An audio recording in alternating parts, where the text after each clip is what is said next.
Bonjour à tous, je suis heureuse de vous retrouver. Au sommaire de l'hebdo de la semaine, la première centenaire de Basse-Terre, le plan Action Eau et la visite de terrain du président du département, M. Guy Losbar. Ce samedi, à Basse-Terre, Mme Camille Gérant a été honorée pour son 100e anniversaire par le maire, M. André Atala. Pour montrer solidarité à nos chers, pour nous dire l'amour nous n'est pas vous. Nous commandons, mon Dieu, protéger Matika, baille la santé, force et courage. Merci, mon Dieu, pour ce Matika. Je suis là, j'ai travaillé, j'ai fait des affaires, je suis là, je suis toujours toute seule à faire des affaires. Ah, il y avait tout, on mangeait tout. On mangeait ça qu'on avait. Ça qu'on avait. Alors, on voyait des poillons, on voyait des yams, on voyait des malagas, on fait tout ce qui est légumes. On mangeait des filles à pain. On faisait à la rivière, on allait à la rivière chercher des petits écovisses, on appelait ça des écovisses. Je pense que c'est l'alimentation, je pense aussi que c'est parce que ces personnes, ces centenaires sont bien entourés éventuellement de leur famille. Et puis il y a toute une politique éventuellement de nutrition, d'accompagnement qui est menée autour de ces personnes. Donc aujourd'hui, la ville de Basse-Terre se réjouit avec le conseil de l'administration, le conseil municipal, de voir que nous avons des mémoires qui nous permettent éventuellement encore de partager certaines transmissions. On dit déjà que comme nous avons fait tout de garde et veille qu'on est là, parce que ça bien qu'il resté à Kazaï pour garder le repérail. Donc nous avons 3 Timounaï. Donc jour là qu'il a attrapé 100 ans là, on a dormi là le soir là. Donc là les verts vont gens qui tiennent un siècle. Et là on regarde, on prend plaisir à regarder de voir que ça peut jamais arriver moi encore peut-être de dormir avant gens qui tiennent un siècle. Mais comme si moi on n'a pas tenu l'école, tous les cousines que nous tenions, parce que maman tenait ça, tous les cousines que nous tenions, eh bien, ils élevaient eux, ils gardaient en case d'Abaste et ont grandi avec tous ces cousines-là qu'on voit là, tous ces cousines-là ont grandi avec eux aussi. Et maman était capable l'amour. C'était l'amour et aussi peut-être les autres voient moi, les autres voient aussi que par contre pour la liberté, eh bien, maman apprend moi ça est la liberté. Et apprend moi qu'il ne faut pas jaloux à monde. Et apprend moi qu'il ne faut pas vivre avec ça. Eh bien, c'est pour ça que peut-être arrivé à 100 ans, qu'à manger ça, qu'à boire nous ça, ça n'a pas jamais causé nos problèmes. Donc, son madame qui a tellement simplicité à donner, tellement humilité à donner, tellement son richesse, son patrimoine, et il connaît ton lot en lobitin, il voit Cyclone 28, il fait un jour en période où il a tenu pour les premiers bombes en Guadeloupe, c'est-à-dire vers la bonne à Chilou des Bois-Neufs, les premiers bombes qu'il fait en Guadeloupe en 1924. La bonne à Chilou des Bois-Neufs, son histoire aussi. Donc, son monde qui nous voulait qu'il restait 100 ans encore, si nous-mêmes ne pouvions vivre. Parce que tous les jours, tous les anniversaires, c'était nous qui étions fait un cadeau. On a pensé que ce jour-là, eh bien, c'est lui qui a fait nos cadeaux là. Ça, 100 ans là, ça pour moi, son cadeau qu'il a fait nous là. Absolument. C'est la mission du département. Mais disons, je veux déjà excuser Brigitte Roide qui n'a pas pu être là et saluer, disons, le travail et le devoir que le président, disons, s'octroie de saluer les aînés, d'être aux côtés des aînés et dans chaque commune, avec les CECAS, quand les CECAS le désirent bien sûr, le département se fait fort d'être aux côtés des aînés. 100 ans, c'est un bel âge et aujourd'hui, ce fut un honneur pour moi et un bonheur aussi de représenter le département et de saluer Mme Gérard. Une centenaire pétillante de vie, même si, comme elle me disait, les jambes ne sont pas très fortes, mais on sent un regard de vie toujours, quelqu'un qui veut encore donner, qui veut encore connaître. Et là, Madame Gérard, que je ne connaissais pas particulièrement, mais je connais ses enfants, Michel et particulièrement Pierre qui a été une élue de la ville pendant 12 années. Alors j'ai eu plaisir aussi à la remercier, à remercier Madame Gérard pour, disons, non seulement l'éducation qu'elle a donnée à ses enfants, mais d'avoir permis aussi que sa fille serve la chose publique. Et ce n'est pas toujours une chose facile de servir le pays. Si on sert le pays, c'est qu'on a une éducation de fraternité, une éducation d'être au service de l'autre. Et ça, c'est important pour nous par les temps qui courent. Peut-être la qualité de vie, l'environnement, et puis surtout, c'est l'hygiène de vie. C'est-à-dire que quand vous interrogez ces personnes, comment vous mangez, comment vous bougez, vous vous rendez compte qu'ils ont toujours été actifs de par leur vie de tous les jours. C'est important, ils ont toujours mangé sainement. Et c'est la recette vous savez, 80% des déterminants de santé, c'est son mode de vie et l'environnement. Ce que vous mangez, ce que vous avez dans votre assiette, ce que vous respirez. Et voilà, nous sommes à plus de 13 centenaires, je crois, à Basse-Terre actuellement. Et nous avons cette habitude, dès qu'il y a un centenaire, le jour de son anniversaire, nous demandons s'il est d'accord à ce que la ville puisse venir avec le CCAS remettre un diplôme et il y a un bouquet de fleurs, un cadeau, en accord avec la famille. Et ça fait toujours plaisir de voir ces personnes bien entourées. Je crois qu'à leur âge, ce qu'elles souhaitent, ces personnes, c'est l'amour de leurs proches, voir leurs proches bien évoluer. Et puis que pour les années qu'il leur reste à vivre, de leur amener ce qu'on appelle des vies aux années. Ce n'est pas tellement encore des années à la vie, mais c'est plutôt de la vie aux années qui leur reste. Et puis c'est un moment très convivial, ça fait plaisir. Et puis je trouve Marie-Jean, elle est tonique, dynamique, souriante, elle a toute sa tête et c'est assez marrant de discuter avec elle des choses qu'elle a vécues. Maintenant, ça fait maintenant 100 ans. Ce mardi 16 janvier, une conférence de presse s'est tenue à Trois-Rivières sur le chantier de renforcement en eau potable au niveau de la source L'Ermitage. Oui, on est fiers de présenter le travail de nos équipes qui ont démarré au début de la saison sèche. On a attendu la fin des pluies pour pouvoir intervenir sur les émergences. Et donc là on est sur la fin des travaux, les chambres sont réalisées, il nous reste le réseau à poser et puis les finitions. La difficulté de cet ouvrage, c'est principalement que les chambres de captage sont vraiment dans le lit des émergences et donc il faut réaliser les ouvrages en présence d'eau. Et pour faire du bon béton, il faut arriver à assécher la zone, rediriger les eaux provisoirement pour pouvoir faire l'ouvrage conforme et que l'ouvrage tienne dans le temps. Donc la difficulté ici, ça a été surtout ça, de gérer les eaux, les aléas climatiques. Sur Trois-Rivières, il pleut souvent, tous les matins. Et donc cette organisation-là, pour pouvoir faire des travaux conformes. Donc aujourd'hui, nous sommes très heureux dans le cadre de cette conférence de presse, dans la mesure où nous sommes à Trois-Rivières, à l'Ermitage Trois-Rivières, sur le chantier du captage qui sera réalisé, un captage plus grand. Un captage plus grand qui nous permettra de pouvoir alimenter près de 2100 abonnés. Donc c'est dire que cette population de Trois-Rivières est en attente. Les travaux sont là, les résultats sont là, donc la satisfaction elle est totale. Voilà. L'objectif premier, c'est de porter des réponses à la population. Nous l'avons promis dans le cadre de notre campagne des gens 2020. C'est vrai que nos opposants nous ont pointé du doigt. La force est de constater que sur l'eau que nous agissons, le captage est en cours. Donc il permettra de satisfaire plus de 2100 abonnés et très prochainement nous allons aussi par là même livrer le surpresseur de la plaine qui portera autant de réponses à la population.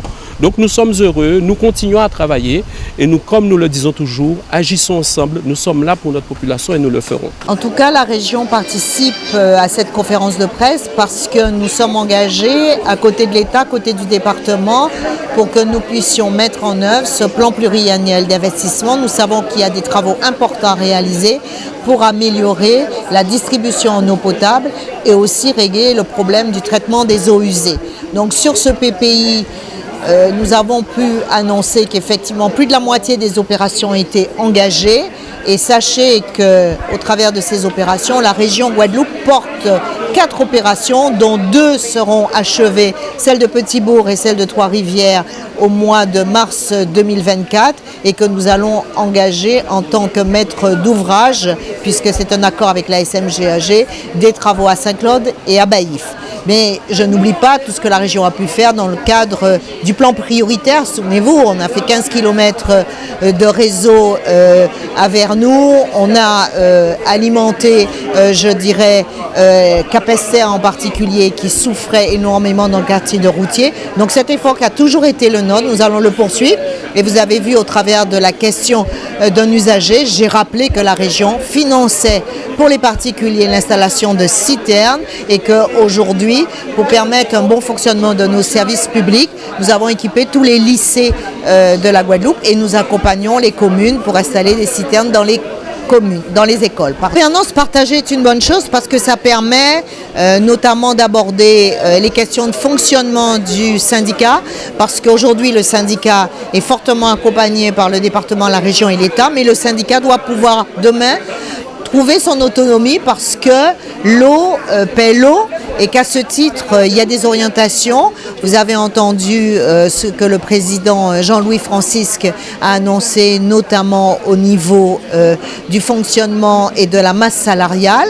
Donc nous sommes très soucieux que ces travaux qui vont permettre la modernisation vont nous permettre de mettre en place un plan de départ volontaire, si un certain nombre d'agents le souhaitent. Donc ce sont des sujets sur lesquels nous travaillons parce qu'il n'y a pas de sujet tabou. En tout cas, nous l'abordons et nous avons déjà dit que nous aimerions qu'il y ait une plus forte articulation entre ce qui se passe au niveau de cette gouvernance à 4 et les décisions qui sont prises au comité syndical pour qu'il y ait une parfaite cohérence entre les financeurs qui sont à côté du SMGEAG et les décisions qui sont prises et qui sont exécutoires dès lors que le conseil syndical décide un certain nombre d'opérations à engager ou de décisions à mettre en œuvre. Tout à fait. Nous avons pris un engagement le 17 octobre de tenir une réunion tous les 3 mois, ce qui est le cas. Et puis, il ne s'agit pas simplement de faire une conférence de presse, mais de pouvoir montrer que les choses avancent. Le PPI est respecté, il y a des travaux qui sont terminés. Vous avez vu 4 gros chantiers, il y a 13 qui sont en cours, il y a d'autres qui vont commencer dès la fin du premier semestre. Et à chaque fois, nous allons donner l'information sur l'avancée de ces travaux. Mais au-delà de l'avancée de ces travaux, sur le coût de ces travaux, mais aussi l'impact, puisque lorsque nous faisons donc des travaux ici, il faut que la population sache combien d'abonnés, combien de personnes qui seront impactées. Donc, c'est notre démarche dans ce sens. Oui, tout à fait, puisque des travaux se font sur Trois-Rivières, ici à l'Ermitage, mais aussi le surpresseur qui est en plein, qu'on va mettre en place et qui expliqueront que d'ici la fin de ce premier semestre, 80% des tours d'eau seront réglés sur ce territoire. Donc c'est une très bonne chose et c'est ce que nous voulons sur l'ensemble des territoires de la Guadeloupe. Oui, la gouvernance à 4 pour ce problème montre ses fruits, chacun est imprégné, même si ce n'est pas une compétence directe de la région, du département ou de l'État. Mais ce problème est tel que tous, on doit se mettre ensemble pour régler définitivement le problème d'eau et faire en sorte que les Guadeloupéens aient de l'eau en qualité et en quantité. Nous souhaitons aboutir à cela. Aujourd'hui, ce n'est pas encore le cas. Le syndicat a besoin de l'accompagnement de l'État, de la région, du département, mais je suis très confiant. Oui, c'est une très bonne chose parce que d'abord ça répond à un objectif de transparence. Voilà. Je pense qu'on a peut-être manqué en termes de communication sur le dossier de l'eau en Guadeloupe. Et ce qui est important, et ça c'est l'objectif qu'on partage avec le président Losbar, le président Chalus, avec la vice-présidente Madame Panchard, voilà, c'est d'être transparent. Il faut pouvoir dire aux gens si ça se passe bien, comment ça se déroule. S'il y a du retard, il faut pouvoir l'annoncer. Voilà. Derrière ces opérations, c'est l'amélioration concrète de la situation, que ce soit en matière d'assainissement, en matière d'adduction, en matière de captage. Voilà. On doit avoir, cette année en 2024, on doit avoir un résultat concret, mesurable. On ne va pas résoudre tous les problèmes cette année, mais cette année, on devra avoir les premiers résultats. Et c'est important qu'on ait un suivi au jour le jour et qu'on puisse tous les trimestres rendre compte de l'avancement des travaux. Voilà. Il y a 35 opérations structurantes qui sont derrière nous, qu'on voit sur les panneaux qui sont affichés derrière nous. Il y a 35 opérations structurantes qui doivent nous permettre d'avoir des progrès notables en matière d'eau en qualité et en quantité en Guadeloupe. Il faut pouvoir rendre compte à la population, à travers ces conférences de presse, de l'avancée de ces 30 opérations, de ces 35 opérations. Bien sûr, maintenant, un enjeu, je crois que c'est le président Losbar qui le disait, on est obligé de travailler le week-end. Il y a des gens qui sont obligés, vous savez, il y a des gens qui sont obligés de dormir dans les usines. pour pouvoir faire les opérations de maintenance.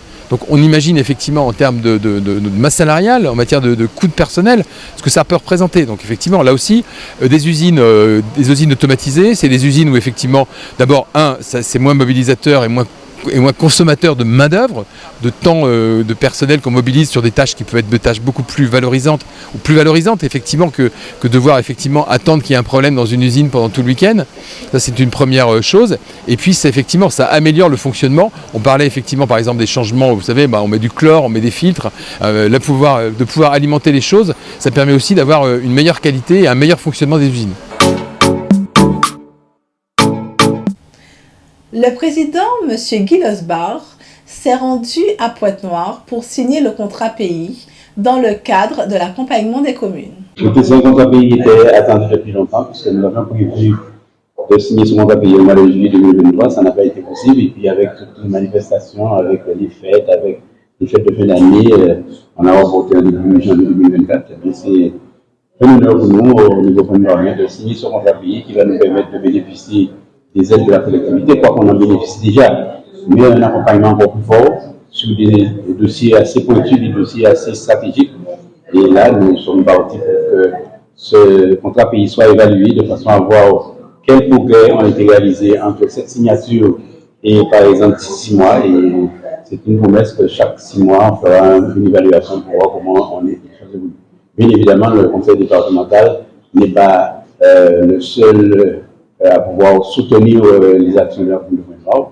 Donc, en complément, on aura aussi l'État et les autres collectivités. Effectivement, beaucoup de demandes, comme vous avez pu entendre, que le maire, il a d'abord fait un état des lieux, la situation, en expliquant ses problèmes financiers, le déficit qu'il a su trouver, mais aussi l'état de vétusté, donc des équipements, d'où cette nécessité que nous puissions intervenir, notamment dans le domaine sportif, pour la réhabilitation du stade, et aussi des aires de jeu. Je crois qu'il y a 4 ou 5 aires de jeu sur lesquelles nous allons pouvoir intervenir. Mais au-delà de cette réhabilitation, il y a un certain nombre de projets tels que l'aménagement de la Comar et également sur les différentes routes qui permettront de donner une dimension touristique supérieure au niveau de Pointe-Noire. Donc à 4 axes avec pratiquement 14 objectifs.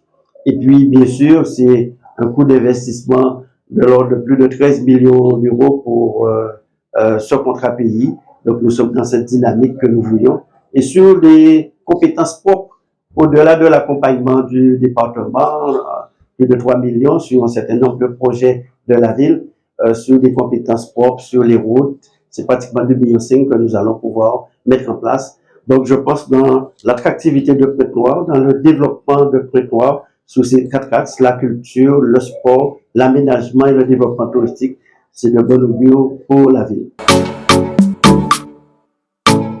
Merci à tous et retrouvez-nous pour plus de vidéos sur tous nos réseaux newsantille.com, YouTube et le Facebook. Bonne semaine à tous!